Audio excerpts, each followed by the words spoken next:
MP, menarik sekali melanjutkan cerita tentang perusahaan-perusahaan yang mulai dari kecil ya, startup, kemudian usaha kecil menengah, yang kemudian produknya Anda bantu dan bisa bersaing di pasar global.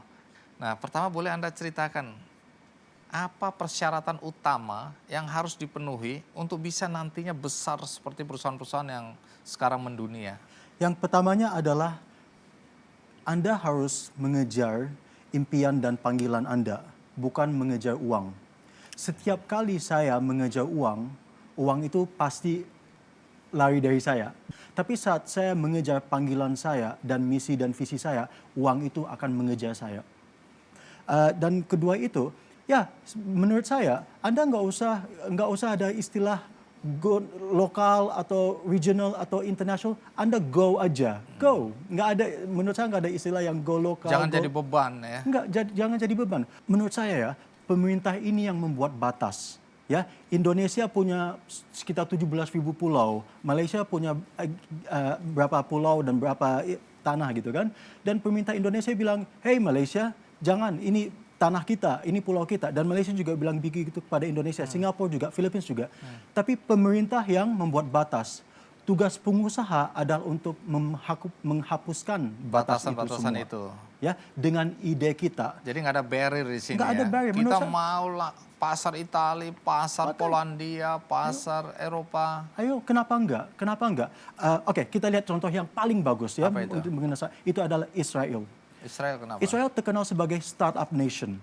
Nah, bayangin, dan saya kalau saya sudah sering kali diundang untuk bicara di Israel gitu ya, dan mereka itu bisa bangkit sebagai negara karena di tanah mereka udah nggak ada apa-apa lagi. Iya, jadi mereka harus berpikir keras. Mereka nggak ada apa, nggak ada aset, nggak ada natural asset beda seperti Indonesia ya.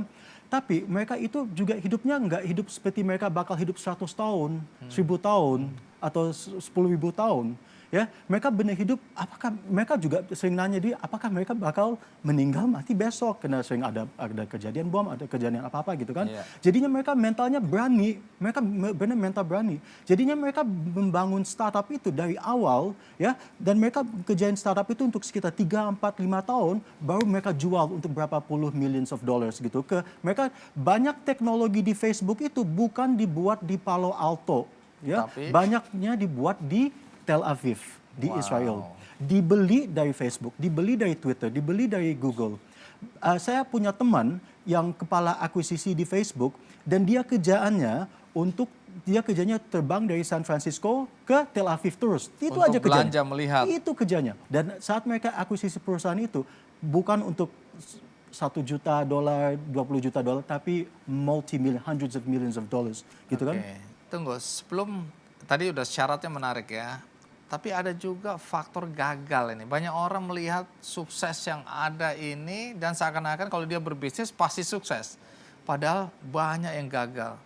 Nah, faktor apa yang Anda lihat dari startup-startup di Indonesia atau UKM-UKM di Indonesia yang membuat mereka gagal? Nah, banyak faktor gagal, ya. Saya itu udah berapa kali gagal terus, dan saya non-stop orangnya gagal gitu kan. Tapi dari kegagalan itu, Anda tidak belajar dari kalau hasilnya sukses atau gagal gitu, itu pelajarannya bukan di sana, tapi pelajarannya ada di dalam prosesnya. Prosesnya. Proses Anda apakah Anda benar-benar terjun saat Anda mulai usaha itu, apakah Anda hanya masukin jempol aja ke dalam laut atau Anda benar terjun seluruh badan gitu kan? Kalau Anda benar terjun totalitas dan gagal, you can be proud of yourself. Anda bisa bangga dengan diri sendiri. Tapi kalau Anda hanya masukin jempol gitu ke dalam laut gitu kan, well, jelas aja Anda gagal. Seperti gini ya, Mas Andi ya. Kalau saya ya ada magnifying glass, dan saya jalan di mana aja di Jakarta gitu kan. Saya jalan aja di mana di Jakarta, semuanya saya jalan ke Senayan, saya mau jalan ke ke Kelapa Gading, ke Pluit, kemana-mana dengan magnifying glass, no effect gitu ya. Nah, pada hari panas ya. Tapi kalau saya berdiri misalnya di Senayan, di lapangan bola Senayan, dan saya ada magnifying glass itu, dan saya gitu aja, ya. dan saya fokus aja magnifying glassnya di sana untuk membakar, 1 menit, 2 menit, 3 menit, 5 menit, berapa, pasti membakar. Itu artinya fokus. Fokus. Dan Anda harus milih, Anda mau jangan Anda milih saya mau usaha ini dan usaha itu atau gitu, nggak Mau bisa. semua. Nggak bisa. Nggak Anda bisa, harus itu fokus. seperti saya nggak orang gambling ya, saya nggak pernah gambling. Tapi seperti kalau ada pacuan kuda, Iya. Anda nggak bisa gambling di 1, 2, 3, 4, 5 kuda, enggak. Anda milih kuda yang Anda benar percaya yang that will win, gitu kan. Jadinya masalah dengan orang Indonesia saya lihat itu kita nggak fokus. Dan kita lihat orang yang paling hebat di dunia ini seperti Sergey Brin dan Larry Page. Kita ingat dia hanya untuk Google. Ya, kita ingat Mark Zuckerberg, kita langsung ingat Facebook. Kita ingat Bill Gates, kita langsung ingat Microsoft. Ya, nah gini, orang Indonesia mereka suka Anda usahanya apa? Dan mereka ada usaha ini, ada usaha restoran, ada usaha baju, ada usaha ini semua, mereka banyak usahanya, gitu kan? And that's wrong. Dan usahanya semua hanya kalau 5% atau 15%. Standar aja. Itu enggak. Jadinya orang yang benar-benar akan sukses itu adalah orang yang benar fokus ke Pada bidang usaha tertentu. satu. Dan itu harus ada talenta Anda dan passion Anda. Nah, salah satu faktor yang juga menarik yang membuat banyak sekali ide-ide kreatif tidak bisa diwujudkan atau tidak bisa dikembangkan adalah faktor modal. Nah, saya kemarin membaca satu cerita tentang bagaimana investor-investor asing dari China, dari Kanada masuk ke Indonesia untuk menjadi pemodal. Jadi investor mereka. Mereka ini menamakan diri apa kalau kita sekarang bilang venture capitalist ya. Nah, dalam konteks seperti itu investor, Anda melihatnya bagaimana nih kondisi? Banyak orang yang nggak tahu bagaimana mendapatkannya, anak-anak muda ini. Kemudian bagaimana deal bisnisnya yang biasa. Karena mereka pikir kadang-kadang dapat uang banyak, setelah itu menyesal karena waduh terlalu murah waktu itu. Nah, bagaimana menurut pandangan Anda? Nah itu dia, makanya poin yang paling sentral dalam filosofi saya adalah mentor. Anda benar-benar perlu mentor. Kalau Anda masih muda sekitar 18, 19, atau 20, atau 30, 40 tahun, 50, berapa tahun gitu kan. Dan Anda belum pernah main di dalam gamenya startup gitu, Anda bakal rugi. Ya, Anda bakal gagal, seringkali Anda bakal gagal dan sering Anda akan rugi dan lebih seringkali Anda akan kecewa juga. Ya. Nah, kalau Anda mau berinvestasi, ada bedanya Mas Andi ya.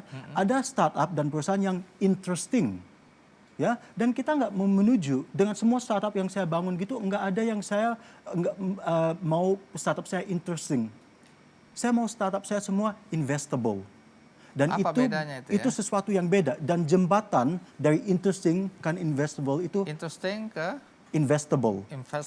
oke. Itu sangat jauh jembatannya. Karena ada beberapa proses yang saya ngajarin anak-anak murid-murid saya, itu adalah seperti the sensing process. Ya, harvesting proses, visioning proses, prototyping proses, semuanya ya dalam ya saya ngajarin mereka gitu di dalam waktu yang singkat gitu agar mereka nggak gagal seperti banyak Ini yang perusahaan. sering tidak mau dilalui proses ini ya. Bisa jelaskan secara sederhana apa proses ini? Oke. Orang Indonesia banyaknya, mereka kalau mau bangun startup atau UKM atau bisnis gitu kan, mereka gini caranya. Mereka ada ide, mungkin mereka mau bagi idenya sama teman gitu kan. Habis itu langsung mereka dari ide itu, langsung buat logo. Terus langsung buat website-nya atau apa gitu, langsung dari sana ke sana gitu. Dan itu salah. Iya. Makanya gagal semuanya gitu kan. Dan dalam 6 bulan atau 8 bulan, karena mereka, apa yang mereka buat langsung ada mereka buat mukanya atau kulitnya atau gimana gitu. Salah, yang harus dibuat dulu ada tulang perusahaan itu dulu. Ada pondasinya perusahaan itu dulu sebelum dibangun yang lain gitu ya. Anda jangan bangun perusahaan itu dari egonya Anda. Yang paling penting pada awalnya kita ada prosesnya namanya sensing. Dan kita pelajari, seperti kita kan semua punya 5 indera, 5 senses.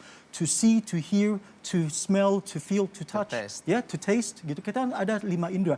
Kita harus ya untuk pakai semua sense kita yang kita ada gitu untuk pelajari apa dunia yang lagi perlu sekarang. Apakah ini memang betul-betul dibutuhkan? Karena kadang-kadang kita merasa wah ini penting, tapi untuk kita begitu kita lepas ke pasar nggak ada orang yang butuhkan itu.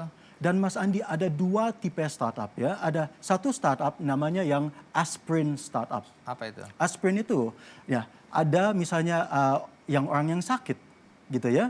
Dan dikasih obat aspirin atau panadol agar mereka sembuh sakitnya gitu, itu dari aspirin gitu kan. Itu startup seperti itu yang akan jadi startup yang luar biasa, yang akan benar-benar jadi unicorn. Kita lihat misalnya seperti Gojek, itu kan memperbaiki masalah yang besar di Indonesia dengan macet, dengan gitu ya. Kita lihat juga dengan Google yang apa mereka lakukan dengan search, itu mereka lakukan sesuatu yang aspirin. Ada satu lagi yang startup namanya Vitamin, dan itu hanya untuk mempercantikkan dunia.